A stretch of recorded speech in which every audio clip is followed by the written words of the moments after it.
నూతన సంవత్సరానికి సంబంధించిన లక్ష్యాలను విధించుకున్నారు కదా, అయితే వాటిని సాధించడం కోసం ప్రయత్నాలు ఎప్పుడు మొదలు పెడతారు?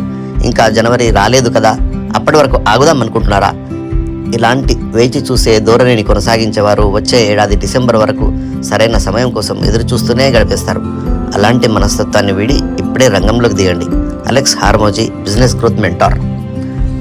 జీవితంలో ఎన్ని కష్టాలు ఎదురైనా సరే మనం చేయగలిగింది ఏదో ఒకటి ఉంటుంది. దాంట్లో విజయం సాధించగలం కూడా. కాకపోతే జీవితేచ్ఛను వదిలివేయకుండా పట్టుదలగా కొనసాగాలంతే.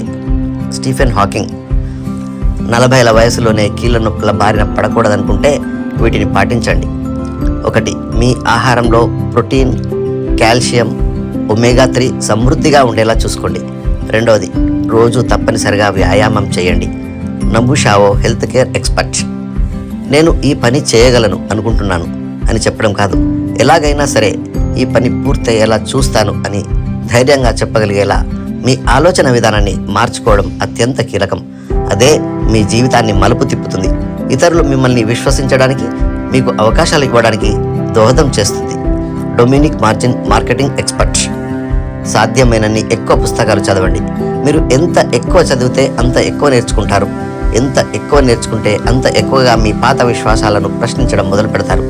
దానివల్ల మీలోని అజ్ఞానం క్రమంగా తొలగిపోతూ మీరు కొత్త వ్యక్తిగా అవతరిస్తారు. మీరు ప్రపంచాన్ని చూసే విధానం కూడా పూర్తిగా మారిపోతుంది. మరింత తెలుసుకోవాలన్న జిజ్ఞాస ద్వారా కలిగే సంతృప్తికర భావన ఎందులోనూ దొరకదు. మనోజ్ అరోడా, రచయిత. కట్టసి.